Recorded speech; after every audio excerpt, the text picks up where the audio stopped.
I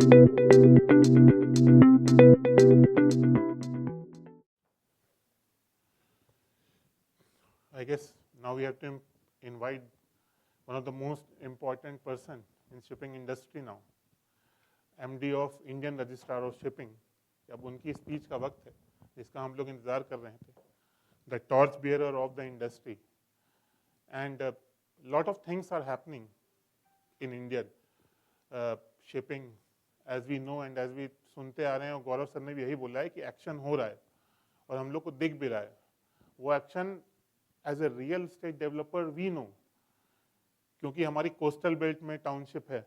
the kind of infrastructure building जिस level पे हो रही है, so who better than managing director of IRS to talk about future of shipping and sustainable maritime growth in India. Round of applause for PK Mishra. All maritime leaders, fraternity members, and ladies and gentlemen. It gives me immense pleasure to be here and talk about future of shipping and sustainable growth. Luckily, like when I was discussing, I would like to first thank DMET Club and Pratik Khanna for calling everyone here and basically putting this platform and giving this platform to us. So round of applause for Pratik Khanna, please. See, earlier I was thinking how to speak about shipbuilding in India when I was discussing with you, but anyway, this is also a very known subject, future of shipping and sustainable growth. So as we know, future of shipping is basically sitting on three pillars, that is decarbonization, digitalization, and resilience and sustainable growth. And when you talk about decarbonization, like a lot of effort has been going on from almost more than close to 20 years or so. And finally, in 2023, revised GHG strategy was adopted. And as per revised GHG strategy, net zero shipping has to reach to net zero by 2050. And IMO has even given target. They have given complete roadmap, So their target for 2030, there is target for 2040. And 2030 means you have to reduce basically emission of GHG by 30%. Comparing to 2008 level, and same way you have to basically increase the uptake of alternate fuel by 5 to 10%. Our technology, 2040 is you have to reduce GHG by 70%, and finally net zero by 2050. See, if you look at it, world scenario, almost 90% of trade by volume happens by shipping. And international shipping just basically emits around 3% of basically GHG emission. So as it is, but 3% cumulatively, it is close to a great emission. That's why there is a need for reduction. And how we reduce it? There are basically alternative fuels are there, or by way of alternate technology. Now, if you look at it, the targets, all ship cannot be phased out suddenly. So there has to be a lot of existing ship, lot of technology can be basically done. And, for existing ship, it can be air lubrication. It can be, various paints or coatings are there. You modify your propeller and other aspects. Or even you can go for carbon capture and storage unit or carbon capture and utilization unit. But for new build, you can definitely switch over to alternate fuel. And alternate fuel, if you talk about, there is no particular fuel is there, it is green methanol, green ammonia, and after that hydrogen is there, and biofuels, etc. are there, and nuclear is also one of the candidate. So future is going to be the multi-fuel, it will not be just one fuel. Right now there is just fossil fuel, and there will be LNG as a in-between, that is transitory phase. India is also doing a lot of things. If you look at it, Maritime India Vision 2030 and Amrit Kal Vision 2047, so 100 years of independence, there are a lot of targets have been set. And if you look at it, the target is India has to be in top 5 in shipbuilding. So, and even for even it is not that we have to do this in future. We are already doing all these things.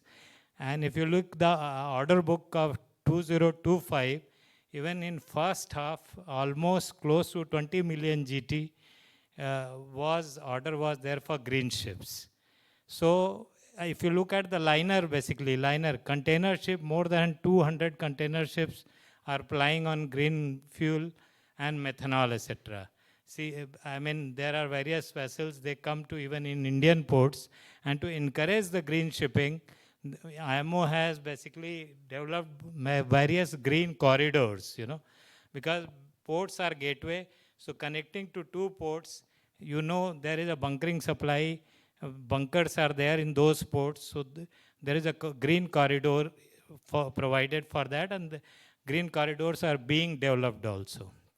If you look at Indian context also, like JNPA is getting ready from ship to ship transfer. Maybe it will take a year or so for the LNG bunkering. If you look at Deen Dayal Upadhyaya port, they are getting ready for methanol bunkering.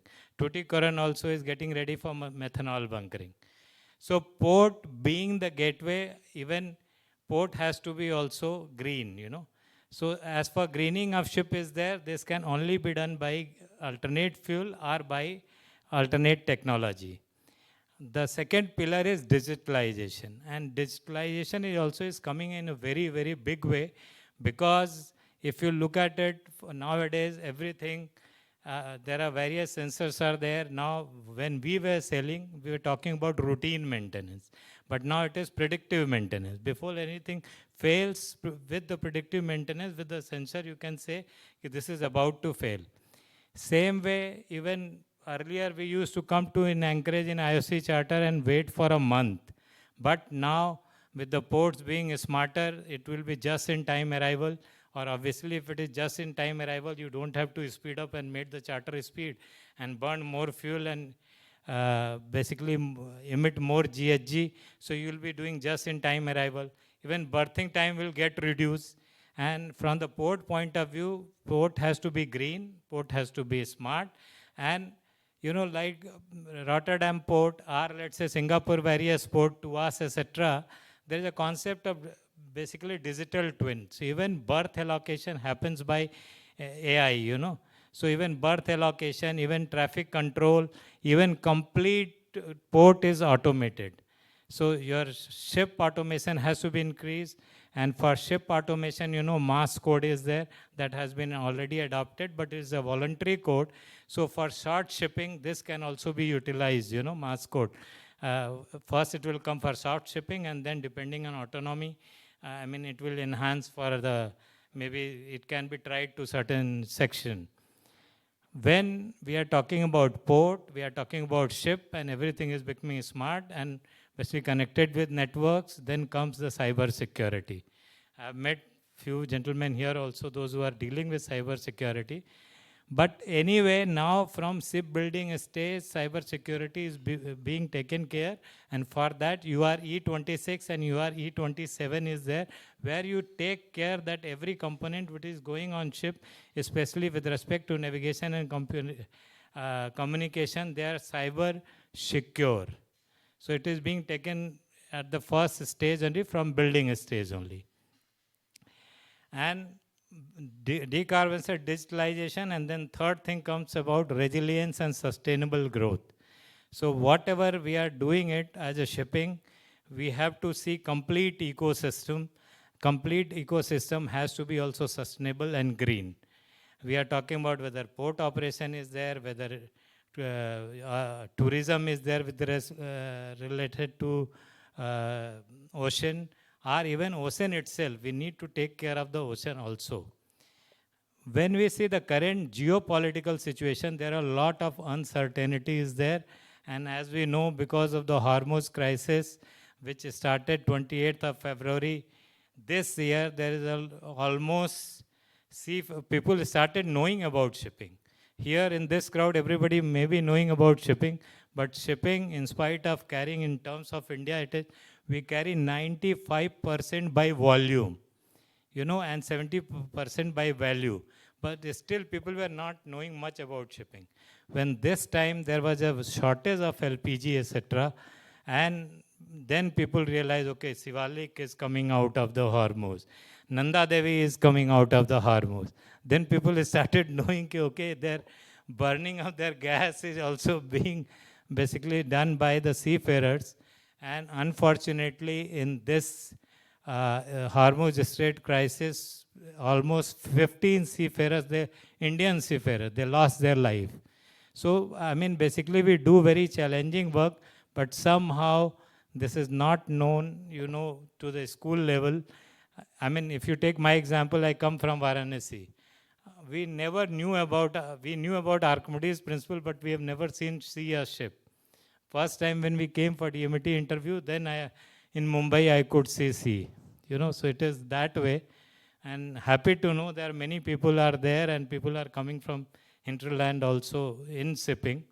So with this word, secondly, I just also would like to say that we are basically going to host in Marco. That will happen about 26, 27, 28th of September. And it is basically once in a 4-year affair. So it is an international affair. So I would like to request all of you to join in Marco in some capacity or others. And there will be exhibition. There are sections for students. And there will be, basically we are covering all aspects of shipping there. So we would request all of you to come there and join. With this word, I would like to say thank you. Thank you very much.